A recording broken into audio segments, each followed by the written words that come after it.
দামোদর নদে বালি তোলার সময় ফের উদ্ধার হলো 3টি মর্টার সেল। ঘটনাস্থলে পৌঁছেছে রাজ্য পুলিশের বোম স্কোয়াড। বিশেষজ্ঞদের প্রাথমিক অনুমান মর্টার সেলগুলি দ্বিতীয় বিশ্বযুদ্ধের সমকালীন।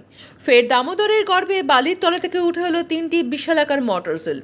গতকাল বাঁকুড়া জেলার সোনামুখী থানার ডিহিপাড়া গ্রাম পঞ্চায়েতের রাঙামাটি ফেরিঘাট সংলগ্ন এলাকায় পে লোডার দিয়ে বালি তোলার সময় বালির স্তরের মধ্যে থেকে সেলগুলো বেরিয়ে আসে। বিষয়টি নজর আসতে স্থানীয়রা পুলিশে খবর দেন। খবর পেয়ে দ্রুত ঘটনাস্থলে পৌঁছায় সোনামুখী থানার পুলিশ ও রাজ্য পুলিশের বোম স্কোয়াড। নিরাপত্তার স্বার্থে সেলগুলিকে বালি দিয়ে ঢেকে দেওয়া হয় এবং গোটা এলাকায় ঘিরে ফেলা হয়। পাশাপাশি সেনাবাহিনীকেও বিষয়টি জানানো হয়েছে। প্রাথমিকভাবে বিশেষজ্ঞদের ধারণা উদ্ধার হওয়া মর্টার সেলগুলো দ্বিতীয় বিশ্বযুদ্ধের সময়কার। উল্লেখ্য, বাঁকুড়া জেলার দ্বারকেশ্বর ও দামোদরের নদী বালি উত্তোলনের সময় এর আগেও একাধিকবার মর্টার সেল উদ্ধার করা হয়েছে, যদিও প্রতিবার একটি বা দুটি সেলের উদ্ধারই হয়েছিল। এবারই প্রথম একসঙ্গে 3টি মর্টার সেল উদ্ধারের ঘটনা ঘটল সোনামুখী থানার রাঙ্গামাটি ফেরিঘাট সংলগ্ন এলাকায়। প্রাথমিক অনুমান অনুযায়ী সেলগুলি শক্ত লোহার খোলের ভিতর বিস্ফোরক পদার্থ থাকতে পারে। কোনো রকম দুর্ঘটনা এড়াতে সতর্কতামূলক ব্যবস্থা নিয়ে আপাতত নদীর চরে বালি চাপা দিয়ে সেলগুলো রাখা হয়েছে।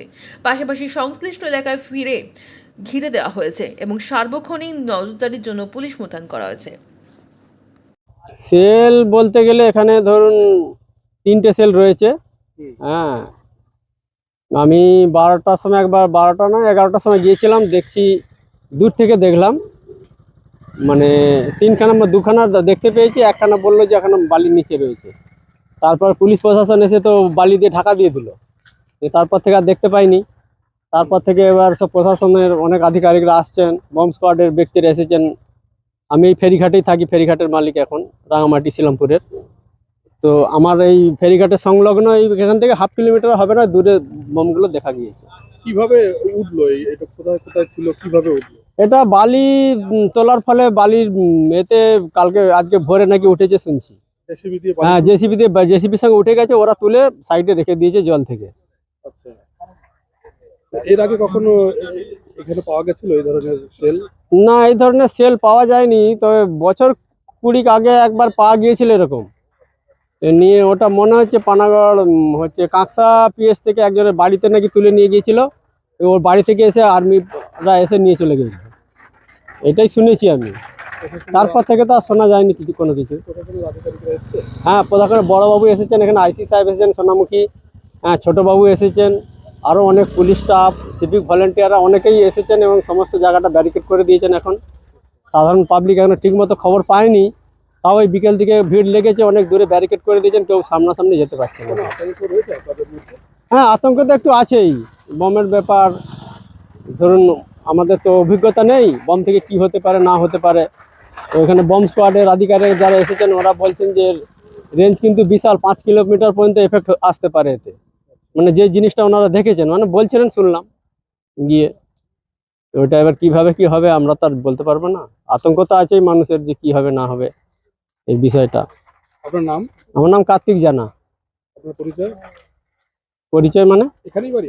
হ্যাঁ, বাড়ি এখানেই আমার, সোনামুখী থানার মধ্যে অন্তর্গত গ্রামে? লাল বাবা মানা গ্রামে আমি থাকি। মানে আমার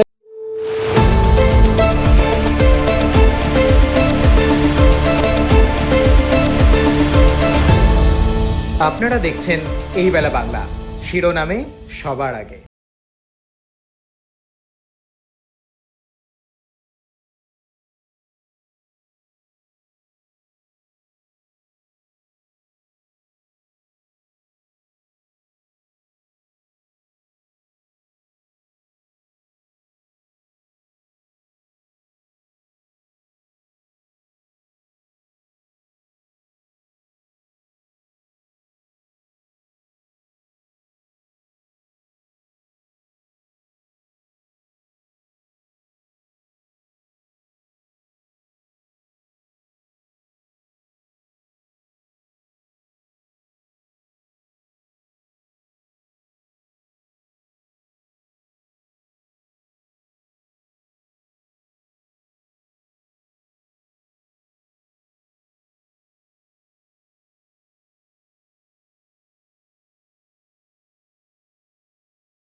আপনারা দেখছেন এই বেলা বাংলা, শিরোনামে সবার আগে।